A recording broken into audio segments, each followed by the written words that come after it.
Hello everyone, तो आप सभी को राधे राधे। आइए शुरू करते हैं नेक्स्ट चैप्टर, प्रकाश का अपवर्तन तथा अपवर्तन से संबंधित जुड़े महत्वपूर्ण प्रश्न। पहला प्रश्न है कि यदि प्रकाश के पथ पर अपारदर्शी अत्यंत छोटी वस्तु को रख दिया जाए तो प्रकाश सरल रेखा में चलने की बजाय इसके किनारों पर मुड़ जाता है। प्रकाश के इस प्रभाव को क्या कहते हैं? तो सही उत्तर हो जाएगा ऑप्शन ए। अब अगला प्रश्न है, प्रकाश के क्वांटम सिद्धांत के अनुसार प्रकाश की प्रवृत्ति। सही उत्तर हो जाएगा ऑप्शन ए, कण के समान। क्वांटम सिद्धांत बताता है कि ऊर्जा असतत पैकेटों के उत्सर्जित या अवशोषित होती है, जिन्हें क्वांटा या फोटोन कहा जाता है। यह सिद्धांत प्रकाश के कुछ गुणों जैसे प्रकाश विद्युत प्रभाव की व्याख्या करता है, जो प्रकाश के कण की प्रकृति को दर्शाता है।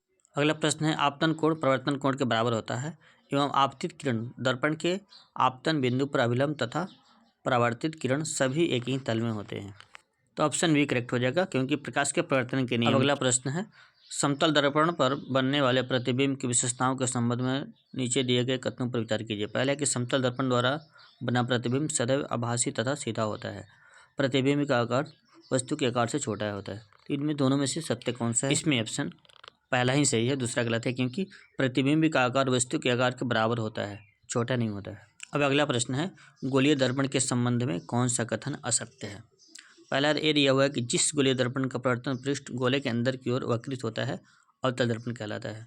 बी है कि जिस गोलीय दर्पण का प्रवर्तक पृष्ठ बाहर की ओर वक्रित होता है उत्तल दर्पण कहलाता है।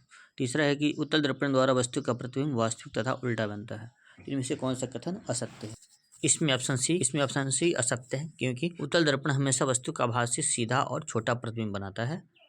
वास्तविक और उल्टा प्रतिबिंब केवल अवतल दर्पण द्वारा ही बनाया जा सकता है। अगला प्रश्न है, अवतल दर्पण का उपयोग किया जाता है। पहला टॉर्च में, वाहनों के अग्र दीपों में, दंत विशेषज्ञ द्वारा दांतों के प्रतिबिंब दिखने के लिए, सेविंग दर्पण में, क्योंकि बड़ा दिखाता है। तो इसका ऑप्शन डी सही हो जाएगा, क्योंकि सभी में इसका इस्तेमाल किया जाता है।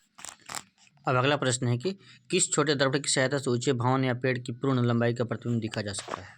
सही हो जाएगा उत्तल दर्पण, क्योंकि इसमें बड़े से बड़े आकार को क्या हम छोटे रूप में देख सकते हैं। अब अगला प्रश्न है, निम्नलिखित में से कौन सा दर्पण वाहनों में पश्च दृश्य देखने के लिए वाहनों के पार्श्व में लगा होता है? तो ऑप्शन सही हो जाएगा उत्तल दर्पण। अब अगला प्रश्न है कि पहला है कि प्रकाश का अपवर्तन प्रकाश के एक पारदर्शी माध्यम से दूसरे में प्रवेश करने पर प्रकाश की चाल में परिवर्तन के कारण होता है। और दूसरा है कि प्रकाश के अपवर्तन के कारण पानी से भरी हुई टंकी की तली ऊपर उठी हुई प्रतीत होती है। इसमें दोनों ही कथन सही है। किस माध्यम में प्रकाश की चाल सर्वाधिक होती है? तो ये तो नॉर्मल सी बात है कि निर्वात में होगा। ऑप्शन बी सही हो जाएगा, क्योंकि निर्वात में कोई अवरोध उत्पन्न नहीं होगा और प्रकाश की चाल वहाँ पर तेज रहेगी। और प्रकाश की चाल का स्पीड कितना होता है? 3 × 10⁸ होता है। अब अगला प्रश्न है, लेंस के संदर्भ में कथनों पर विचार कीजिए। पहला है कि दो पृष्ठों से घिरा कोई पारदर्शी माध्यम जिसके एक या दोनों पृष्ठ गोलीय होते हैं लेंस कहलाता है। दूसरा है कि उत्तल लेंस और अवतल लेंस में दो गोलीय पृष्ठ होते हैं। तो इसमें दोनों कथन सही है, तो ऑप्शन सी आपका सही हो जाएगा। अब अगला प्रश्न है कि किस दर्पण से आप चाहें कितनी ही दूरी पर खड़े हों आपका प्रतिबिंब सदैव सीधा प्रतीत होता है?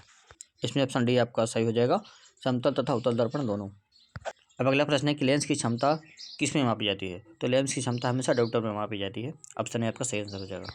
बाकी दो इसके बारे में भी जान लीजिए। मैनोमीटर क्या होता है? मैनोमीटर का उपयोग दबाव मापने के लिए किया जाता है और हाइग्रोमीटर का उपयोग आर्द्रता या नमी मापने के लिए किया जाता है। तो ये भी प्रश्न पूछ सकता है, तो इसको भी याद रखिए।